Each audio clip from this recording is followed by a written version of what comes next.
Assalamu alaikum. How are you? I hope you will be fine.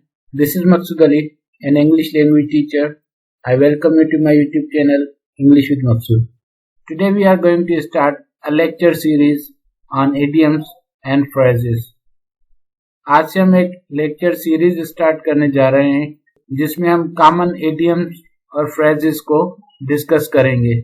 Her lecture में मैं 10 phrases और idioms आपको दूंगा जो आम जिंदगी में आप इस्तेमाल कर सकते हैं या फिर वो idioms आपको एग्जामिनेशंस में भी नजर आएंगे, उनको हम डिस्कस करेंगे। So we will cover 10 idioms and phrases in every lecture. Stay with me and believe me, this series is going to be very interesting for you and for me. Okay, so don't skip this lecture. Watch it from beginning till the end in order to learn and understand idioms discussed in this lecture. So without wasting any time, let's start. So what is idiom? Idiom किसको कहते हैं?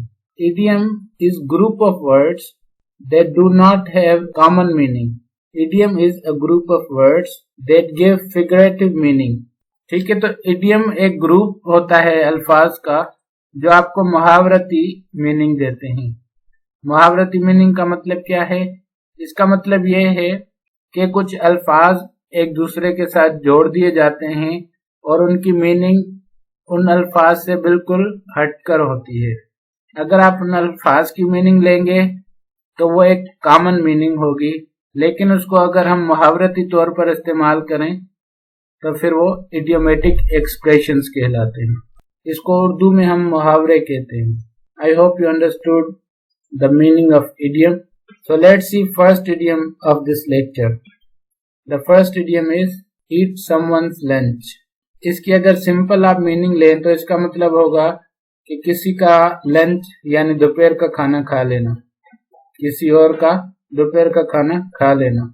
लेकिन इसकी अगर हम meaning मुहावरती या idiomatic meaning लें तो इसका मतलब है कि किसी को शिकस्त देना। ठीक है, इसका मतलब ये नहीं है कि किसी का लंच खा जाना, लंच यानी दोपहर का खाना। So eat someone's lunch is an idiom which means to defeat somebody, किसी को शिकस्त देना। How can we use this? Let's see. You have potential to eat your enemies' lunch. आप में ये सलाहियत मौजूद है कि आप अपने दुश्मन को शिकस्त दे सकते हैं। ठीक है, इसका मतलब ये नहीं कि आप में सलाहियत है कि अपने दुश्मन का लंच खा लें आप। इसका मतलब है कि आप में सलाहियत है कि आप अपने दुश्मन को शिकस्त दे सकते हैं। अच्छा, इडियम्स बहुत आपको जो है ना इंटरेस्टिंग लगेंगे। जैसे आप अगर ये यूज करें ना, ईट समवन्स लंच, तो जिसको नहीं पता होगा तो वो कहेगा यार क्या बात कर रहा है ये, लेकिन जब उसको इडियोमेटिक मीनिंग पता चलेगी तो बिल्कुल इम्प्रेस हो जाएगा। Second example is I challenge you and I will show you how I eat your lunch. इसका मतलब है कि मैं आपको चैलेंज करता हूँ और आपको दिखा दूंगा कि मैं आपको कैसे शिकस्त देता हूँ।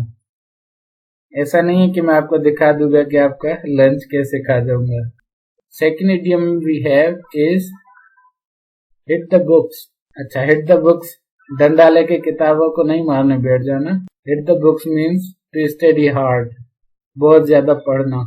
ठीक है, किताबों को मारना नहीं। If you want to get first position in class, you will have to hit the books. अगर आपको क्लास में पहली पोजीशन लेनी है तो आपको बहुत ज्यादा पढ़ना पड़ेगा, ये नहीं कि किताबों को मारना पड़ेगा। Number 2, without hitting the books, you cannot succeed in getting admission in reputable university. ज्यादा पढ़े बगैर आप किसी अच्छी यूनिवर्सिटी में एडमिशन नहीं ले सकते। Third idiom we have once in a while. Once in a while means sometimes, kabhi kabhar. Let's see example sentences. We visit our relatives once in a while. हम कभी कभार अपने रिश्तेदारों के यहाँ जाते हैं। You study once in a while. How will you qualify your test? आप तो कभी कभार पढ़ते हैं, टेस्ट कैसे क्वालिफाई करेंगे, यानी टेस्ट कैसे पास करेंगे। Fourth idiom is a piece of cake. A piece of cake means easy thing to do. ठीक है, कोई ऐसा काम जो करने में आसान हो। It's a piece of cake, ये बहुत आसान है, यानी आसानी से कर सकते हैं। For example, cooking rice is a piece of cake. चावल पकाना बहुत आसान है, यानी चावल पकाने का जो अमल है ये बहुत आसान है। Next, today's paper was a piece of cake. आज का पेपर बहुत आसान था, यानी वो हल करना बहुत आसान था। Fifth synonym is not rocket science. ये आपको बहुत सुनने में मिलता होगा, आपके टीचर्स भी आपको कहते होंगे it's not a rocket science, और किताबों में भी आपको मिलता होगा। इसका मतलब भी है इजी, आसान। लेकिन अ पीस ऑफ केक और नॉट अ रॉकेट साइंस में क्या डिफरेंस है? उर्दू में तो दोनों को हम कहेंगे आसान, लेकिन a piece of cake means कोई ऐसा काम जो करने में आसान हो। ठीक है, जैसे cooking rice is a piece of cake, यानी चावल पकाने के अमल को आप कह रहे थे कि आसान काम है ये। लेकिन नॉट रॉकेट साइंस का मतलब है कोई चीज जो समझने में आसान हो। अ पीस ऑफ केक करने में आसान हो, नॉट रॉकेट साइंस समझने में आसान हो। For example, if you find a good teacher, mathematics is not a rocket science. अगर आपको अच्छा टीचर मिल जाए तो मैथ कोई डिफिकल्ट सब्जेक्ट नहीं है। ठीक है, मैथ को आप समझते हैं और चावल को समझते नहीं है बल्कि पकाते हैं, तो वो एक करने का अमल है और ये समझने का अमल है। Okay, second example, idioms that I am teaching you, वो इडियम्स जो मैं आपको अभी पढ़ा रहा हूँ, आर नॉट रॉकेट साइंस, यानी वो समझने में इतने मुश्किल नहीं है, इजी है। Sixth idiom is in a nutshell.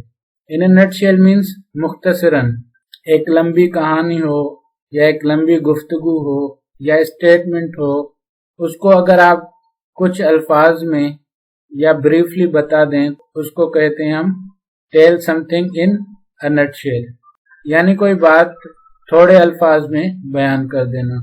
In a nutshell एक इडियम है, लेकिन एडवर्ब की तरह ये यूज होगा। For example, In a nutshell, we discussed each and everything with them. इसका मतलब है मुख्तसरन हमने उनके साथ हर चीज डिस्कस की।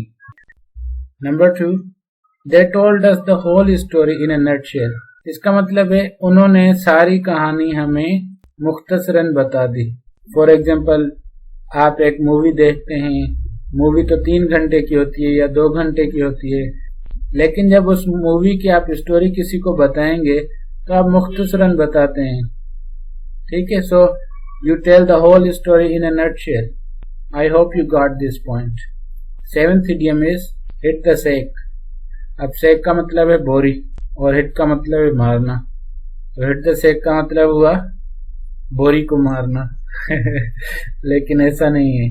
हिट द सेक का मतलब है सोना। ठीक है, टू गो टू बेड, सोना। सोना गोल्ड नहीं, लेकिन आराम करने वाला सोना। How to use it, let's see. I am too tired, I am going to hit the sack. मैं बहुत थका हुआ हूँ, मैं सोने जा रहा हूँ। ठीक है, इसका मतलब ये नहीं कि मैं बहुत थका हुआ हूँ और अब मैं बोरी को मारने जा रहा हूँ। Number 2, she has hit the सेक, उसने बोरी को मारा है नहीं, ऐसा नहीं है, इसका मतलब है वो सो गई है। इडियम्स देखें, इंटरेस्टिंग है ना। मुझे तो बहुत मजा आ रहा है ये पढ़ाते हुए, आपको भी यकीनन मजा आता होगा, और जब आप ये इस्तेमाल करेंगे तो और ज्यादा मजा आएगा आपको। Eighth idiom is to catch someone's eye. To catch someone's eye mean किसी का अटेंशन ग्रैब कर लेना। To attract the attention of somebody, किसी को खुद की तरफ माइल करना, उनका सारा ध्यान अपनी तरफ ले लेना। ठीक है, टेक एग्जांपल्स।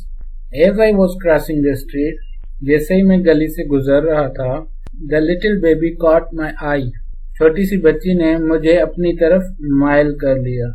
इसका मतलब ये है कि हो सकता है वो बच्ची बहुत खूबसूरत हो और आपका जो है ना सारा अटेंशन उसने ग्रैब कर लिया और आप उस बच्ची को देखते ही रह गए। Second example, the red dress in shopping mall cot my I, shopping mall में जो लाल ड्रेस थी उसने मुझे अपनी तरफ माइल कर लिया। Number 9, cost N arm and a leg, इसका मतलब है expensive. For example, new car will cost you N arm and a leg, नई कार आपको बहुत महंगी पड़ेगी। This laptop must have cost you N arm and a leg, ये laptop यकीनन आपको बहुत महंगा पड़ा होगा। कॉस्ट के बाद अगर आप पैसे लगाएं तो इसका मतलब होता है उतने पैसों की वो चीज होती है। For example, this laptop must have cost you $100। ठीक है, इसका मतलब है ये लैपटॉप आपको $100 का पड़ा होगा।